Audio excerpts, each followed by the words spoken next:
ਦੋਸਤੋ ਸਾਰੰਸ਼ ਤੇ ਇੱਕ ਹੋਰ ਐਪੀਸੋਡ 'ਚ ਤੁਹਾਡਾ ਸਵਾਗਤ ਹੈ। ਆਖਰੀ ਕਿਸ਼ਤ 'ਚ ਆਪਾਂ ਗੱਲ ਖਤਮ ਕੀਤੀ ਸੀ ਕਿ ਜਿੱਥੇ ਖਿਜਰ ਹਜਾਤ ਟਿਵਾਣਾ ਵਜ਼ਾਰਤ ਆਪਣਾ ਅਸਤੀਫਾ ਦੇ ਦਿੰਦੀ ਹੈ ਤੇ ਪੋਠੋਹਾਰ ਦੇ ਫਸਾਦਾਂ ਤੋਂ ਬਾਅਦ ਅਕਾਲੀ ਦਲ ਅਤੇ ਕਾਂਗਰਸ ਪੰਜਾਬ ਦੀ ਵੰਡ ਦੇ ਮਤੇ ਨੂੰ ਸਿਧਾਂਤਕ ਤੌਰ ਤੇ ਪ੍ਰਵਾਨਗੀ ਦੇ ਦਿੰਦੇ ਹਨ। ਹੁਣ ਗੱਲ ਉੱਥੋਂ ਅੱਗੇ ਸ਼ੁਰੂ ਕਰਦੇ ਹਾਂ। ਬੇਸ਼ੱਕ ਅਕਾਲੀ ਦਲ ਤੇ ਕਾਂਗਰਸ ਨੇ ਪੰਜਾਬ ਦੇ ਮੁਸਲਿਮ ਅਤੇ ਗੈਰ ਮੁਸਲਿਮ ਖੇਤਰਾਂ ਦੇ ਹਿਸਾਬ ਨਾਲ ਪੰਜਾਬ ਦੀ ਵੰਡ ਨੂੰ ਸਿਧਾਂਤਕ ਤੌਰ ਤੇ ਸਵੀਕਾਰ ਕਰ ਲਿਆ ਸੀ, ਪਰ ਪੰਜਾਬ ਦੀ ਇਹ ਵੰਡ ਬਾਰੇ ਆਖਰੀ ਹਰਫ ਨਹੀਂ ਸੀ। ਇਸ ਦੇ ਬਾਰੇ ਕਸ਼ਮਕਸ਼ ਬਾਕੀ ਸੀ, ਕਿਉਂਕਿ ਜਿਨਾਹ ਚਾਹੁੰਦਾ ਸੀ ਕਿ ਸਾਰਾ ਪੰਜਾਬ ਅਤੇ ਬੰਗਾਲ ਪਾਕਿਸਤਾਨ ਵਿੱਚ ਆ ਜਾਵੇ, ਕਿਉਂਕਿ ਇਸ ਤੋਂ ਬਿਨਾਂ ਜਿਨਾਹ ਦਾ ਪਾਕਿਸਤਾਨ ਤਾਂ ਇੱਕ ਘੁਣ ਖਾਧਾ ਪਾਕਿਸਤਾਨ ਹੀ ਸੀ। ਜਦ ਖਿਜਰ ਹਜ਼ਾਤ ਟਿਵਾਣਾ ਅਸਤੀਫਾ ਦੇ ਦਿੰਦਾ ਹੈ, ਇਸ ਤੋਂ ਬਾਅਦ ਪੰਥਕ ਮੈਂਬਰ ਲਾਹੌਰ ਵਿੱਚ ਸਵਰਨ ਸਿੰਘ ਦੇ ਘਰ ਇਕੱਠੇ ਹੁੰਦੇ ਹਨ, ਜਿੱਥੇ ਉਹਨਾਂ ਨੂੰ ਲੀਗ ਤੋਂ ਇਹ ਸੁਨੇਹਾ ਮਿਲਦਾ ਹੈ ਕਿ ਸਿੱਖਾਂ, ਮੁਸਲਮਾਨਾਂ ਤੇ ਹਿੰਦੂਆਂ ਦੀ ਇੱਕ ਸਾਂਝੀ ਸਰਕਾਰ ਲੀਗ ਦੀ ਅਗਵਾਈ 'ਚ ਬਣਾਈ ਜਾਵੇ, ਜਿਸ ਵਿੱਚ 4 ਮੁਸਲਿਮ ਮੰਤਰੀ ਲਏ ਜਾਣਗੇ, 3 ਸਿੱਖ ਅਤੇ 1 ਮੰਤਰੀ ਹਿੰਦੂ ਹੋਵੇਗਾ। ਪਰ ਨਵੇਂ ਹਾਲਾਤਾਂ ਵਿੱਚ ਸਿੱਖ ਮੁਸਲਿਮ ਬਹੁਗਿਣਤੀ ਵਾਲੀ ਸਰਕਾਰ ਦੇ ਹੱਕ ਵਿੱਚ ਨਹੀਂ ਸਨ। ਮਾਸਟਰ ਤਾਰਾ ਸਿੰਘ ਇਸ ਬਾਰੇ ਬਿਲਕੁਲ ਸਪਸ਼ਟ ਸੀ ਕਿ ਮੁਸਲਿਮ ਲੀਗ ਨਾਲ ਕੋਈ ਸਮਝੌਤਾ ਨਹੀਂ ਕੀਤਾ ਜਾ ਸਕਦਾ, ਕਿਉਂਕਿ ਉਦੋਂ ਤੱਕ ਇਹ ਸਪਸ਼ਟ ਹੋ ਚੁੱਕਾ ਸੀ ਕਿ ਪਾਕਿਸਤਾਨ ਹਰ ਹਾਲਤ ਵਿੱਚ ਬਣ ਕੇ ਰਹੇਗਾ ਅਤੇ ਪੰਜਾਬ ਵਿੱਚ ਲੀਗ ਸਰਕਾਰ ਬਣਨ ਦਾ ਮਤਲਬ ਇਹ ਸੀ ਕਿ ਸਾਰਾ ਪੰਜਾਬ ਪਾਕਿਸਤਾਨ ਵਿੱਚ ਚਲਾ ਜਾਵੇਗਾ। ਇਸ ਲਈ ਅਕਾਲੀ ਕਿਸੇ ਵੀ ਹਾਲਤ ਵਿੱਚ ਮੁਸਲਿਮ ਲੀਗ ਦੇ ਹੱਥ ਮਜ਼ਬੂਤ ਨਹੀਂ ਕਰਨਾ ਚਾਹੁੰਦੇ ਸਨ। ਇਸੇ ਤਰ੍ਹਾਂ ਤੇ ਪੰਜਾਬ ਦੇ ਗਵਰਨਰ ਜੈਂਕਸਨ ਇਸ ਮੁੱਦੇ ਤੇ ਹੱਲ ਕਰਨ ਲਈ 2 ਸੁਝਾਅ ਦਿੰਦੇ ਹਨ। ਪਹਿਲਾ ਸੁਝਾਅ ਕਿ ਸੰਯੁਕਤ ਪੰਜਾਬ, ਜਿਸ ਦੇ ਸੰਵਿਧਾਨ ਨੂੰ ਸਾਰੀਆਂ ਜਮਾਤਾਂ ਦੁਆਰਾ ਮਾਨਤਾ ਦਿੱਤੀ ਜਾਵੇ, ਤੇ ਦੂਸਰਾ ਮੁਸਲਿਮ ਅਤੇ ਗੈਰ ਮੁਸਲਿਮ ਖੇਤਰਾਂ ਦੇ ਅਨੁਸਾਰ ਪੰਜਾਬ ਦੀ ਵੰਡ ਕਰ ਦਿੱਤੀ ਜਾਵੇ। ਭਾਵੇਂ ਕਿ ਕਿਸੇ ਸਮੇਂ ਗਿਆਨੀ ਕਰਤਾਰ ਸਿੰਘ ਮੁਸਲਿਮ ਲੀਗ ਨਾਲ ਗੱਠਜੋੜ ਦੇ ਹੱਕ ਵਿੱਚ ਸੀ, ਪਰ ਜਦੋਂ 8 ਮਾਰਚ ਨੂੰ ਪੰਜਾਬ ਦਾ ਗਵਰਨਰ ਜੈਂਕਸਨ ਉਸ ਤੋਂ ਪੁੱਛਦਾ ਹੈ ਤਾਂ ਸਵਰਨ ਸਿੰਘ ਅਤੇ ਗਿਆਨੀ ਕਰਤਾਰ ਸਿੰਘ ਦਾ ਕਹਿਣਾ ਹੈ ਕਿ ਇਸ ਸਥਿਤੀ ਵਿੱਚ ਸਿੱਖਾਂ ਦਾ ਮੁਸਲਿਮ ਲੀਗ ਦੇ ਦੰਗਾਕਾਰੀਆਂ ਵੱਲੋਂ ਜਿਸ ਤਰ੍ਹਾਂ ਕਤਲੇਆਮ ਕੀਤਾ ਜਾ ਰਿਹਾ ਹੈ, ਤਾਂ ਲੀਗ ਦੇ ਨਾਲ ਕਿਸੇ ਵੀ ਕਿਸਮ ਦੇ ਸਮਝੌਤੇ ਦਾ ਸਵਾਲ ਹੀ ਪੈਦਾ ਨਹੀਂ ਹੁੰਦਾ। ਜਿੱਥੋਂ ਤੱਕ ਕਾਂਗਰਸ ਵਰਕਿੰਗ ਕਮੇਟੀ ਅਤੇ ਅਕਾਲੀ ਦਲ ਦੇ ਪੰਜਾਬ ਦੀ ਵੰਡ ਸੰਬੰਧੀ ਮਤੇ ਦਾ ਸਬੰਧ ਹੈ, ਕਾਂਗਰਸ ਅਤੇ ਸਿੱਖ ਪਾਰਟੀਆਂ ਵੱਲੋਂ ਇੱਕ ਸਾਂਝਾ ਬਿਆਨ ਜਾਰੀ ਕੀਤਾ ਜਾਂਦਾ ਹੈ ਕਿ ਮੁਸਲਿਮ ਲੀਗ ਨਾਲ ਭਵਿੱਖ ਵਿੱਚ ਕਿਸੇ ਵੀ ਕਿਸਮ ਦਾ ਸਮਝੌਤਾ ਨਹੀਂ ਕੀਤਾ ਜਾਵੇਗਾ। ਮੁਸਲਿਮ ਲੀਗ ਵਿੱਚ ਵੀ ਇੱਕ ਵਰਗ, ਮਸਲਨ ਨਵਾਬ ਮਬਦੂਟ ਅਤੇ ਦੌਲਤਾਨਾ, ਜੋ ਸਿੱਖਾਂ ਨੂੰ ਨਾਲ ਲੈ ਕੇ ਚੱਲਣ ਦੇ ਹੱਕ ਵਿੱਚ ਸਨ, ਉਹਨਾਂ ਨੇ ਵੀ ਇਹ ਮੰਨਣਾ ਸ਼ੁਰੂ ਕਰ ਦਿੱਤਾ ਸੀ ਕਿ ਸਿੱਖਾਂ ਨੂੰ ਨਾਲ ਲੈ ਕੇ ਸਰਕਾਰ ਚਲਾਉਣੀ ਬਹੁਤ ਔਖੀ ਹੋਵੇਗੀ। ਉਹ ਲੀਗ ਦੇ ਇਸ ਸਟੈਂਡ ਨਾਲ ਸਹਿਮਤ ਸਨ ਕਿ ਉਹ ਕਿਸੇ ਵੀ ਹਾਲਤ ਵਿੱਚ ਪੰਜਾਬ ਦੀ ਵੰਡ ਨੂੰ ਸਵੀਕਾਰ ਨਹੀਂ ਕਰਨਗੇ, ਤੇ ਜੇਕਰ ਇਹ ਵੰਡ ਹੋਈ ਤਾਂ ਪੰਜਾਬ ਵਿੱਚ ਖਾਨਾ ਜੰਗੀ ਸ਼ੁਰੂ ਹੋ ਜਾਵੇਗੀ। ਲਗਭਗ ਇਸੇ ਹੀ ਤਰ੍ਹਾਂ ਦਾ ਵਿਚਾਰ ਮਾਸਟਰ ਤਾਰਾ ਸਿੰਘ ਦਾ ਵੀ ਸੀ, ਜੋ ਪਹਿਲਾਂ ਹੀ ਇਸ ਤੱਥ ਬਾਰੇ ਸਪਸ਼ਟ ਸਨ ਕਿ ਪੰਜਾਬ ਵਿੱਚ ਖਾਨਾ ਜੰਗੀ ਸ਼ੁਰੂ ਹੋ ਚੁੱਕੀ ਹੈ। ਲਾਰਡ ਮਾਊਂਟਬੈਟਨ ਨਵੇਂ ਵਾਇਸਰਾਏ ਵਜੋਂ ਭਾਰਤ ਆਉਂਦਾ ਹੈ ਤੇ ਉਸ ਨੂੰ ਇਹ ਕੰਮ ਸੌਂਪਿਆ ਗਿਆ ਹੈ ਕਿ ਉਹ ਅੰਗਰੇਜ਼ਾਂ ਨੂੰ ਕਿਸੇ ਵੀ ਤਰ੍ਹਾਂ ਭਾਰਤ ਦੀ ਫਿਰਕੂ ਸਮੱਸਿਆ ਦਾ ਹੱਲ ਲੱਭ ਕੇ ਜਲਦੀ ਤੋਂ ਜਲਦੀ ਅੰਗਰੇਜ਼ਾਂ ਦਾ ਭਾਰਤ ਛੱਡਣ ਦਾ ਰਾਹ ਸੁਖਾਲਾ ਕਰੇ, ਤੇ ਇਸ ਦੀ ਸਮਾਂ ਸੀਮਾ ਸ਼ੁਰੂਆਤ ਵਿੱਚ ਜੂਨ 1948 ਤੱਕ ਮਿਥੀ ਗਈ ਸੀ। ਸੈਕਟਰੀ ਆਫ ਸਟੇਟ ਵੱਲੋਂ ਲਾਰਡ ਮਾਊਂਟਬੈਟਨ ਨੂੰ ਦਿੱਤੀ ਗਈ ਬਰੀਫਿੰਗ ਵਿੱਚ ਵੀ ਸਿੱਖਾਂ ਲਈ ਵੱਖਰੇ ਰਾਜ ਦੀ ਕੋਈ ਸੰਭਾਵਨਾ ਨਹੀਂ ਸੀ। ਇਸ ਦੌਰਾਨ ਮਾਸਟਰ ਤਾਰਾ ਸਿੰਘ, ਗਿਆਨੀ ਕਰਤਾਰ ਸਿੰਘ ਅਤੇ ਬਲਦੇਵ ਸਿੰਘ ਸਮੇਤ ਸਿੱਖ ਆਗੂਆਂ ਨੇ ਲਾਰਡ ਮਾਊਂਟਬੈਟਨ ਨਾਲ 2 ਮੁਲਾਕਾਤਾਂ ਕੀਤੀਆਂ, ਤੇ ਉਹਨਾਂ ਨੇ ਲਾਰਡ ਮਾਊਂਟਬੈਟਨ ਨੂੰ ਚਿਤਾਇਆ ਕਿ ਪੰਜਾਬ ਵਿੱਚ ਮੁਸਲਿਮ ਬਹੁਗਿਣਤੀ ਉਹਨਾਂ ਨਾਲ ਜੋ ਕਰ ਰਹੀ ਹੈ, ਜੇਕਰ ਉਹ ਸਿੱਖ ਪਾਕਿਸਤਾਨ ਵਿੱਚ ਜਾਂਦੇ ਹਨ ਤਾਂ ਇਹ ਭਵਿੱਖ ਵਿੱਚ ਵੀ ਹੁੰਦਾ ਰਹੇਗਾ,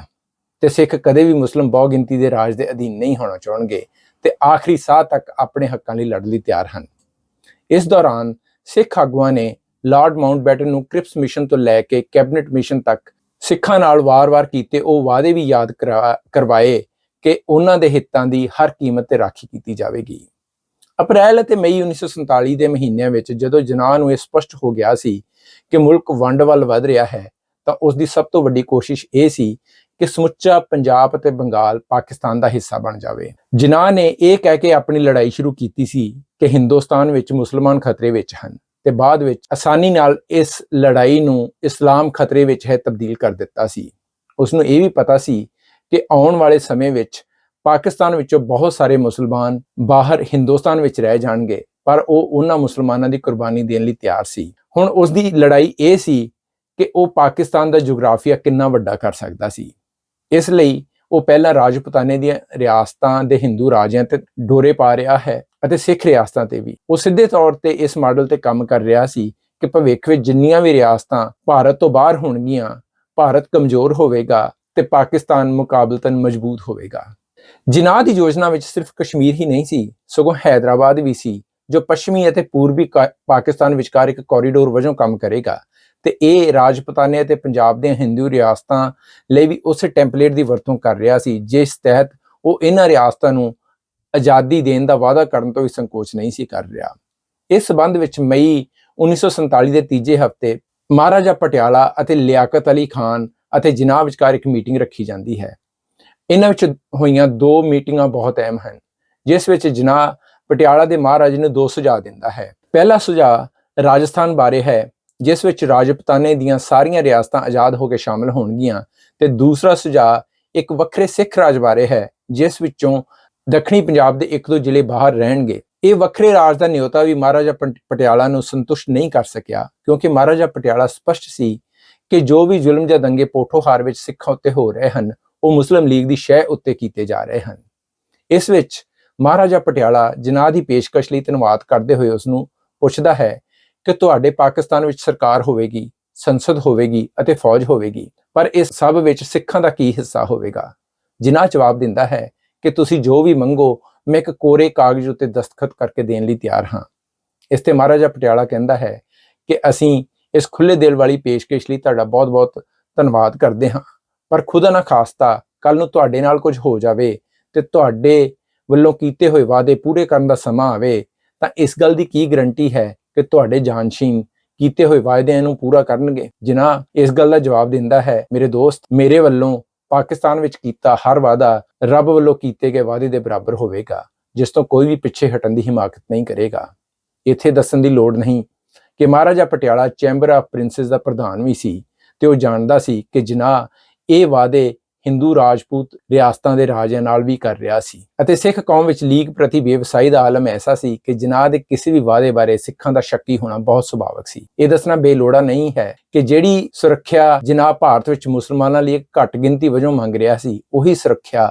ਉਹ ਪਾਕਿਸਤਾਨ ਵਿੱਚ ਰਹਿ ਗਏ ਘੱਟ ਗਿਣਤੀ ਹਿੰਦੂਆਂ ਤੇ ਸਿੱਖਾਂ ਨੂੰ ਦੇਣ ਦੇ ਹੱਕ ਵਿੱਚ ਨਹੀਂ ਸੀ। ਕੈਬਨਿਟ ਮਿਸ਼ਨ ਯੋਜਨਾ ਵਿੱਚ ਵੀ ਇਹ ਪ੍ਰਬੰਧ ਕੀਤਾ ਗਿਆ ਸੀ ਕਿ ਕੋਈ ਵੀ ਘੱਟ ਗਿਣਤੀ ਜੇਕਰ ਚਾਹੇ ਤਾਂ 10 ਸਾਲਾਂ ਬਾਅਦ ਫੈਡਰਲ ਗਰੁੱਪ ਵਿੱਚੋਂ ਬਾਹਰ ਆ ਸਕਦੇ ਸਨ, ਪਰ ਇਹ ਵਿਵਸਥਾ ਉਹਨਾਂ ਘੱਟ ਗਿਣਤੀਆਂ ਤੇ ਲਾਗੂ ਨਹੀਂ ਸੀ ਜਿਨ੍ਹਾਂ ਨੇ ਪਾਕਿਸਤਾਨ ਵਿੱਚ ਰਹਿ ਜਾਣਾ ਸੀ, ਅਤੇ ਇਹ ਇੱਕ ਵੱਡਾ ਕਾਰਨ ਸੀ ਕਿ ਸਿੱਖ ਆਪਣੇ ਭਾਈਚਾਰੇ ਦੇ ਭਵਿੱਖ ਨੂੰ ਪਾਕਿਸਤਾਨ ਨਾਲ ਜੋੜਨ ਤੋਂ ਝਿਜਕ ਰਹੇ ਸਨ। ਇਸ ਤੋਂ ਬਾਅਦ 3 ਜੂਨ ਦੀ ਮਾਊਂਟਬੈਟਨ ਯੋਜਨਾ ਦਾ ਐਲਾਨ ਮਹਿਜ਼ ਇੱਕ ਰਸਮੀ ਕਾਰਵਾਈ ਸੀ। 3 ਜੂਨ ਨੂੰ ਮਾਊਂਟਬੈਟਨ ਇੰਗਲੈਂਡ ਦੇ ਪ੍ਰਧਾਨ ਮੰਤਰੀ ਐਟਲੀ ਨੂੰ ਇੱਕ ਤਾਰ ਭੇਜਦਾ ਹੈ ਕਿ ਉਸਨੇ ਭਾਰਤੀ ਆਗੂਆਂ ਨੂੰ ਜੂਨ ਯੋਜਨਾ ਦੇ ਛਪੇ ਹੋਏ ਖਰੜੇ ਨੂੰ ਸਵੀਕਾਰ ਕਰਨ ਲਈ ਕਿਹਾ ਹੈ, ਪਰ ਇਸ ਨੂੰ ਲਾਗੂ ਕਰਨ ਲਈ ਆਲ ਇੰਡੀਆ ਮੁਸਲਿਮ ਲੀਗ ਅਤੇ ਕਾਂਗਰਸ ਵਰਕਿੰਗ ਕਮੇਟੀ ਦਾ ਸਵੀਕਾਰ ਜਾਂ ਰੈਟੀਫਿਕੇਸ਼ਨ ਜ਼ਰੂਰੀ ਸੀ। ਭਾਰਤ ਦੀ ਵੰਡ ਲਈ ਲਾਰਡ ਮਾਊਂਟਬੈਟਨ ਦੀ ਸਕ੍ਰਿਪਟ ਤਿਆਰ ਸੀ ਤੇ ਇਹ ਤੈਅ ਸੀ ਕਿ 3 ਜੂਨ ਨੂੰ 3 ਪ੍ਰਮੁੱਖ ਪਾਰਟੀਆਂ ਮੁਸਲਿਮ ਲੀਗ, ਕਾਂਗਰਸ ਅਤੇ ਸਿੱਖਾਂ ਦੇ ਨੁਮਾਇੰਦੇ ਵਜੋਂ ਬਲਦੇਵ ਸਿੰਘ ਨੇ ਰੇਡੀਓ ਤੇ ਸਕ੍ਰਿਪਟ ਪੜ੍ਹ ਕੇ ਪੰਜਾਬ ਦੀ ਵੰਡ ਤੇ ਆਪਣੀ ਮੋਹਰ ਲਗਾ ਦੇਣੀ ਸੀ। ਪਿਛਲੇ 7 ਸਾਲਾਂ ਤੋਂ ਸਿੱਖ ਲੀਡਰਸ਼ਿਪ ਮੰਗ ਕਰ ਰਹੀ ਸੀ ਕਿ ਪੰਜਾਬ, ਜੋ ਉਹਨਾਂ ਦੀ ਕਰਮ ਭੂਮੀ ਅਤੇ ਧਰਮ ਭੂਮੀ ਹੈ, ਵਿੱਚ ਉਹਨਾਂ ਦੇ ਹਿੱਤਾਂ ਦੀ ਰਾਖੀ ਕੀਤੀ ਜਾਵੇ, ਪਰ ਜਦੋਂ ਆਜ਼ਾਦੀ ਮਿਲਦੀ ਹੈ ਤਾਂ ਇਹ ਆਪਣੇ ਆਪ ਨਾਲ ਇੱਕ ਅਜਿਹੀ ਵੰਡ ਲੈ ਕੇ ਆਉਂਦੀ ਹੈ ਜਿਸ ਵਿੱਚ ਹਿੰਦੂ ਸਿੱਖ ਅਤੇ ਖਾਸ ਕਰਕੇ ਸਿੱਖਾਂ ਨੇ ਸਭ ਤੋਂ ਵੱਧ ਸੁਰੱਖਿਅਤ ਹੋ ਜਾਣਾ ਸੀ। ਜਦੋਂ ਮੁਲਕ ਨੂੰ ਮਜ਼ਹਬ ਦੇ ਆਧਾਰ ਤੇ ਵੰਡਿਆ ਜਾ ਰਿਹਾ ਸੀ ਤਾਂ ਇਸ ਵਿੱਚ ਕਈ ਵਿਰੋਧਾਭਾਸ ਵੀ ਸਪਸ਼ਟ ਸਨ। ਜਿਨਾਹ ਦਾ 2 ਕੌਮੀ ਨਜ਼ਰੀਆ, ਜਿਸ ਵਿੱਚ ਕਿਹਾ ਗਿਆ ਸੀ ਕਿ ਮੁਸਲਮਾਨ ਇੱਕ ਵੱਖਰੀ ਕੌਮ ਹਨ ਤੇ ਹਿੰਦੂਆਂ ਨਾਲ ਨਹੀਂ ਰਹਿ ਸਕਦੇ, ਪਰ ਉਹਨਾਂ ਮੁਸਲਮਾਨਾਂ ਦਾ ਕੀ ਜਿਨ੍ਹਾਂ ਨੇ ਪਾਕਿਸਤਾਨ ਤੋਂ ਬਾਹਰ ਰਹਿ ਜਾਣਾ ਸੀ? ਕੀ ਇਹ ਸਿਰਫ ਫਿਰਕੂ ਸਮੱਸਿਆ ਦਾ ਹੱਲ ਸੀ ਜਾਂ ਇਹ ਪੱਛਮ ਦੀਆਂ ਬਸਤੀਵਾਦੀ ਤਾਕਤਾਂ ਦੀ ਇਸ ਖਿੱਤੇ ਵਿੱਚ ਆਪਣੇ ਜੀਓਪੋਲਿਟੀਕਲ ਹਿੱਤਾਂ ਨੂੰ ਸੁਰੱਖਿਅਤ ਕਰਨ ਦੀ ਇੱਕ ਕਵਾਇਦ ਸੀ? ਅਮਰੀਕਾ ਵਿੱਚ ਹਾਲ ਹੀ ਵਿੱਚ ਕੁਝ ਡੀਕਲਾਸੀਫਾਈਡ ਹੋਏ ਦਸਤਾਵੇਜ਼ ਦੱਸਦੇ ਹਨ ਕਿ 3 ਜੂਨ ਦਾ ਪਲਾਨ ਨਸ਼ਰ ਕਰਨ ਤੋਂ ਪਹਿਲਾਂ ਹੀ ਅਮਰੀਕਾ ਦੇ ਸਿਆਸੀ ਅਕਾਵਾਂ ਦੇ ਇਲਮ ਵਿੱਚ ਸੀ, ਅਤੇ ਬਰਤਾਨਵੀ ਬਸਤੀਵਾਦ ਇਸ ਯੋਜਨਾ ਨੂੰ ਲਾਗੂ ਕਰਕੇ ਜਲਦੀ ਤੋਂ ਜਲਦੀ ਭਾਰਤ ਵਿੱਚੋਂ ਬਾਹਰ ਨਿਕਲਣ ਦੀ ਕਾਹਲ ਵਿੱਚ ਸੀ, ਤੇ ਇਸੇ ਲਈ ਉਹ ਭਾਰਤ ਨੂੰ ਆਜ਼ਾਦ ਕਰਨ ਦੀ ਸਮਾਂ ਸੀਮਾ 1 ਸਾਲ ਪਹਿਲਾਂ ਲੈ ਆਉਂਦਾ ਹੈ। ਹੁਣ ਇਸ ਬਾਰੇ ਸਿਰਫ ਕਿਆਫੇ ਹੀ ਲਗਾਏ ਜਾ ਸਕਦੇ ਹਨ ਕਿ ਜੇਕਰ ਅੰਗਰੇਜ਼ ਭਾਰਤ ਤੋਂ ਬਾਹਰ ਨਿਕਲਣ ਦੀ ਕਾਹਲੀ ਨਾ ਕਰਦੇ ਤਾਂ ਸ਼ਾਇਦ ਇਸ ਬਰੇ ਸਗੀਰ ਨੂੰ ਮਨੁੱਖੀ ਇਤਿਹਾਸ ਦਾ ਸਭ ਤੋਂ ਵੱਡਾ ਕਤਲੇਆਮ ਤੇ ਹਿਜਰਤ ਨਾ ਦੇਖਣੀ ਪੈਂਦੀ। ਪਰ ਜਦੋਂ ਕੋਈ ਬਸਤੀਵਾਦੀ ਤਾਕਤ ਹਰ ਹਾਲਤ ਵਿੱਚ ਕਿਸੇ ਨੂੰ ਉਸਦੇ ਹਾਲ ਤੇ ਛੱਡ ਕੇ ਜਾਨ ਤੇ ਤੁਲੀ ਹੋਵੇ ਤਾਂ ਉਸ ਨੂੰ ਕੌਣ ਰੋਕ ਸਕਦਾ ਹੈ? ਇਹ ਅਸੀਂ ਹਾਲ ਹੀ ਵਿੱਚ ਅਮਰੀਕਾ ਤੇ ਅਫਗਾਨਿਸਤਾਨ ਛੱਡਣ ਦੇ ਰੂਪ ਵਿੱਚ ਵੀ ਦੇਖਿਆ ਹੈ। ਸਿੱਖਾਂ ਦੇ ਵੱਖਰੇ ਮੁਲਕ ਦੇ ਸਵਾਲ ਦਾ ਸਾਰੰਸ਼ ਕੀ ਹੈ? ਪਹਿਲੇ ਮਰਹਲੇ ਨੂੰ 1940 ਤੱਕ ਮੰਨਿਆ ਜਾ ਸਕਦਾ ਹੈ, ਜਿਸ ਵਿੱਚ ਸਿੱਖ ਲੀਡਰਸ਼ਿਪ ਇਸ ਵਕਤ ਤੱਕ ਇੱਕ ਆਜ਼ਾਦ ਪੰਜਾਬ ਦੀ ਸਮਰਥਕ ਹੈ। ਉਹ ਚਾਹੁੰਦੀ ਹੈ ਕਿ ਪੰਜਾਬ ਦਾ ਪੁਨਰਗਠਨ ਇਸ ਤਰ੍ਹਾਂ ਕੀਤਾ ਜਾਵੇ ਕਿ ਇਸ ਵਿੱਚ ਰਹਿਣ ਵਾਲੇ ਹਿੰਦੂਆਂ, ਸਿੱਖਾਂ ਤੇ ਮੁਸਲਮਾਨਾਂ ਦੀ ਗਿਣਤੀ ਕਰਮਵਾਰ 40-40 ਅਤੇ 20% ਹੋ ਜਾਵੇ, ਤਾਂ ਜੋ ਕੋਈ ਵੀ ਭਾਈਚਾਰਾ ਇੱਕ ਦੂਜੇ ਤੇ ਧੌਂਸ ਨਾ ਜਮਾ ਸਕੇ। 1940 ਵਿੱਚ ਮੁਸਲਿਮ ਲੀਗ ਦਾ ਪਾਕਿਸਤਾਨ ਦਾ ਮਤਾ ਆਉਂਦਾ ਹੈ ਤਾਂ ਸਿੱਖ ਲੀਡਰਸ਼ਿਪ ਆਪਣੇ ਆਜ਼ਾਦ ਪੰਜਾਬ ਦੇ ਇਸ ਮੁੱਦੇ ਤੋਂ ਹਟ ਕੇ ਉਸ ਦਾ ਮੌਕਫ ਇਹ ਬਣ ਜਾਂਦਾ ਹੈ ਕਿ ਜੇਕਰ ਮੁਸਲਮਾਨਾਂ ਨੂੰ ਪਾਕਿਸਤਾਨ ਦਿੱਤਾ ਜਾਣਾ ਹੈ ਤਾਂ ਸਿੱਖਾਂ ਨੂੰ ਇੱਕ ਵੱਖਰਾ ਮੁਲਕ ਸਿੱਖਸਤਾਨ ਜਾਂ ਖਾਲਿਸਤਾਨ ਮਿਲਣਾ ਚਾਹੀਦਾ ਹੈ ਅਤੇ ਇਹ ਅੰਬਾਲਾ, ਲਾਹੌਰ ਤੇ ਜਲੰਧਰ ਡਿਵੀਜ਼ਨਾਂ ਅਤੇ ਸਿੱਖ ਰਿਆਸਤਾਂ ਨੂੰ ਸ਼ਾਮਲ ਕਰਕੇ ਬਣਾਇਆ ਜਾਵੇ। ਪਹਿਲੀ ਵਾਰ ਖਾਲਿਸਤਾਨ ਦੀ ਮੰਗ ਮੁਸਲਿਮ ਲੀਗ ਦੇ 1940 ਦੇ ਮਤੇ ਦੇ ਰਿਐਕਸ਼ਨ ਵਜੋਂ ਕੀਤੀ ਜਾਂਦੀ ਹੈ। ਇਹ ਮੰਗ ਵੀਰ ਸਿੰਘ ਭੱਟੀ ਦੁਆਰਾ ਲਿਖੇ ਪੈਂਪਲੇਟ ਦੇ ਰੂਪ ਵਿੱਚ ਸਾਹਮਣੇ ਆਉਂਦੀ ਹੈ। ਇਹ ਸ਼ਾਇਦ ਪਹਿਲੀ ਵਾਰ ਹੈ ਕਿ ਸਿੱਖਾਂ ਲਈ ਮਹਾਰਾਜਾ ਪਟਿਆਲਾ ਦੀ ਸਰਪ੍ਰਸਤੀ ਹੇਠ ਇੱਕ ਵੱਖਰੇ ਮੁਲਕ ਖਾਲਿਸਤਾਨ ਦੀ ਮੰਗ ਕੀਤੀ ਜਾਂਦੀ ਹੈ, ਜੋ ਕਿ ਪਾਕਿਸਤਾਨ ਅਤੇ ਹਿੰਦੁਸਤਾਨ ਦਰਮਿਆਨ ਇੱਕ ਬਫਰ ਸਟੇਟ ਵਾਂਗ ਕੰਮ ਕਰੇਗਾ। ਇਸ ਤੋਂ ਬਾਅਦ ਇਸ ਮਾਮਲੇ ਵਿੱਚ ਸਭ ਤੋਂ ਅਹਿਮ 22 ਮਾਰਚ 1946 ਨੂੰ ਸ਼੍ਰੋਮਣੀ ਅਕਾਲੀ ਦਲ ਦੀ ਐਗਜ਼ੈਕਟਿਵ ਵੱਲੋਂ ਪਾਸ ਕੀਤਾ ਮਤਾ ਹੈ, ਜਿਸ ਵਿੱਚ ਸਾਫ਼-ਸਾਫ਼ ਕਿਹਾ ਗਿਆ ਹੈ ਕਿ ਪੰਥ ਵੱਖਰਾ ਰਾਜ ਚਾਹੁੰਦਾ ਹੈ, ਜਿਸ ਦੀ ਪ੍ਰਾਪਤੀ ਆਬਾਦੀ ਦੀ ਤਬਦੀਲੀ ਰਾਹੀਂ ਕੀਤੀ ਜਾਵੇਗੀ। 1946 ਚ ਗੁਰਬਚਨ ਸਿੰਘ ਤੇ ਗਿਆਨੀ ਲਾਲ ਸਿੰਘ ਦੀ ਇੱਕ ਹੋਰ ਲਿਖਤ ਕਿਤਾਬਚੇ ਦੇ ਰੂਪ ਵਿੱਚ ਸਾਹਮਣੇ ਆਉਂਦੀ ਹੈ, ਜਿਸ ਦਾ ਨਾਮ ਹੈ idea of a Sikh state. ਇਸ ਨਵੇਂ ਕਿਤਾਬਚੇ ਮੁਤਾਬਕ ਖਾਲਿਸਤਾਨ ਇੱਕ ਲੋਕਤੰਤਰ ਅਤੇ ਸਮਾਜਵਾਦੀ ਰਾਜ ਹੋਵੇਗਾ, ਜਿੱਥੇ ਸਭ ਘੱਟ ਗਿਣਤੀਆਂ ਨੂੰ ਉਹਨਾਂ ਦੀ ਸੱਭਿਆਚਾਰਕ ਤੇ ਧਾਰਮਿਕ ਵਿਸ਼ਵਾਸਾਂ ਲਈ ਪੂਰੀ ਆਜ਼ਾਦੀ ਹੋਵੇਗੀ। ਭੂਗੋਲਿਕ ਤੌਰ ਤੇ ਇਹ ਜਲੰਧਰ, ਲਾਹੌਰ, ਅੰਬਾਲਾ ਤੇ ਮੁਲਤਾਨ ਡਿਵੀਜ਼ਨ ਦੇ ਕੁਝ ਹਿੱਸਿਆਂ ਨੂੰ ਲੈ ਕੇ ਬਣਾਇਆ ਜਾਵੇਗਾ, ਪਰ ਭੂਗੋਲਿਕ ਸਥਿਤੀ ਅਨੁਸਾਰ ਅਜਿਹੇ ਰਾਜ ਵਿੱਚ ਸਿੱਖ ਬਹੁ ਗਿਣਤੀ ਨਹੀਂ ਹੋਣਗੇ। ਪਹਿਲਾਂ ਕ੍ਰਿਪਸ ਮਿਸ਼ਨ ਤੇ ਫਿਰ ਕੈਬਨਿਟ ਮਿਸ਼ਨ ਪਲਾਨ ਸਪਸ਼ਟ ਕਰਦੇ ਹਨ ਕਿ ਸਿੱਖਾਂ ਦੀ ਭੂਗੋਲਿਕ ਸਥਿਤੀ ਅਜਿਹੀ ਹੈ ਕਿ ਉਹਨਾਂ ਲਈ ਵੱਖਰਾ ਸਿੱਖ ਰਾਜ ਬਣਾਉਣਾ ਸੰਭਵ ਨਹੀਂ ਹੈ। ਉਹਨਾਂ ਕੋਲ ਦੋ ਹੀ ਵਿਕਲਪ ਹਨ ਕਿ ਉਹ ਆਪਣੀ ਕਿਸਮਤ ਜਾਂ ਪਾਕਿਸਤਾਨ ਨਾਲ ਜੋੜਨ ਜਾਂ ਭਾਰਤ ਨਾਲ। ਮਾਸਟਰ ਤਾਰਾ ਸਿੰਘ ਇਸ ਨੂੰ ਸਿੱਖਾਂ ਨਾਲ ਵਿਸਾਹਘਾਤ ਦੱਸਦਾ ਹੈ। ਜਿਨ੍ਹਾਂ 1947 ਵਿੱਚ ਸਿੱਖਾਂ ਨਾਲ ਕਈ ਵੱਡੇ ਵਾਅਦੇ ਕਰਦਾ ਹੈ, ਪਰ ਉਹ ਵਾਅਦੇ ਸਿਰਫ ਕਾਗਜ਼ੀ ਹੀ ਸਮਝੇ ਜਾ ਸਕਦੇ ਹਨ, ਕਿਉਂਕਿ ਇਹ ਵਾਅਦੇ ਕਿਸੇ ਸਿਧਾਂਤਿਕ ਆਧਾਰ ਤੋਂ ਪਰੇ ਪਾਕਿਸਤਾਨ ਨੂੰ ਮਜ਼ਬੂਤ ਕਰਨ ਨਾਲੋਂ ਭਾਰਤ ਨੂੰ ਕਮਜ਼ੋਰ ਕਰਨ ਦੀਆਂ ਕੋਸ਼ਿਸ਼ਾਂ ਦੀ ਕੜੀ ਹਨ। ਪੋਠੋਹਾਰ ਦੇ ਦੰਗਿਆਂ ਤੋਂ ਬਾਅਦ ਸਿੱਖਾਂ ਅਤੇ ਮੁਸਲਿਮ ਲੀਗ ਵਿਚਕਾਰ ਦਰਾੜ ਹੋਰ ਡੂੰਘੀ ਹੋ ਜਾਂਦੀ ਹੈ ਤਾਂ ਸਿੱਖਾਂ ਕੋਲ ਆਪਣਾ ਭਵਿੱਖ ਭਾਰਤ ਦੀ ਕਿਸਮਤ ਨਾਲ ਜੋੜਨ ਤੋਂ ਇਲਾਵਾ ਕੋਈ ਚਾਰਾ ਨਹੀਂ ਬਚਦਾ ਹੈ, ਜੋ ਕਿ ਕੁਦਰਤੀ ਵੀ ਹੈ, ਕਿਉਂਕਿ ਸਿੱਖ ਧਰਮ ਦੀ ਹਿੰਦੂ ਭਾਈਚਾਰੇ ਨਾਲ ਇੱਕ ਧਾਰਮਿਕ, ਸਮਾਜਿਕ ਅਤੇ ਇਤਿਹਾਸਕ ਸਾਂਝ ਰਹੀ ਹੈ। ਵੰਡ ਦਾ ਸਿੱਟਾ ਇਹ ਨਿਕਲਦਾ ਹੈ ਕਿ ਮੌਜੂਦਾ ਪਾਕਿਸਤਾਨ ਚੋਂ ਸਿੱਖਾਂ ਨੂੰ ਹਿਜਰਤ ਕਰਕੇ ਭਾਰਤ ਆਉਣ ਲਈ ਮਜਬੂਰ ਹੋਣਾ ਪੈਂਦਾ ਹੈ। ਦੋਸਤੋ, ਇਹ ਸਵਾਲ ਕਿ ਕੀ 1947 ਵਿੱਚ ਖਾਲਿਸਤਾਨ ਜਾਂ ਵੱਖਰਾ ਸਿੱਖ ਰਾਜ ਸੰਭਵ ਸੀ, ਇਸ ਬਾਰੇ ਇਸ ਲੜੀ ਦਾ ਇਹ ਆਖਰੀ ਐਪੀਸੋਡ ਸੀ ਤੇ ਇਸ ਨੂੰ ਆਪਾਂ ਇੱਥੇ ਹੀ ਖਤਮ ਕਰਦੇ ਹਾਂ। ਜੇ ਤੁਸੀਂ ਇਸ ਬਾਰੇ ਕੋਈ ਸੁਝਾਅ ਦੇਣਾ ਚਾਹੁੰਦੇ ਹੋ ਜਾਂ ਇਸ ਬਾਰੇ ਕੋਈ ਰਾਏ ਦੇਣਾ ਚਾਹੁੰਦੇ ਹੋ ਜਾਂ ਇਹੋ ਜਿਹੇ ਕੁਝ ਹੋਰ ਮੁੱਦਿਆਂ ਬਾਰੇ ਕੁਝ ਨਵਾਂ ਜਾਣਨਾ ਚਾਹੁੰਦੇ ਹੋ ਤਾਂ ਕਿਰਪਾ ਕਰਕੇ ਕਮੈਂਟ ਬਾਕਸ ਵਿੱਚ ਜ਼ਰੂਰ ਦੱਸਣਾ। ਤੇ ਹਾਂ, ਬੇਨਤੀ ਕਿ ਚੈਨਲ ਨੂੰ ਸਬਸਕ੍ਰਾਈਬ, ਲਾਈਕ ਅਤੇ ਸ਼ੇਅਰ ਜ਼ਰੂਰ ਕਰਨਾ। ਤੁਹਾਡਾ ਬਹੁਤ ਬਹੁਤ ਧੰਨਵਾਦ। ਜੀਂਦੇ ਵਸਦੇ ਰਹੋ।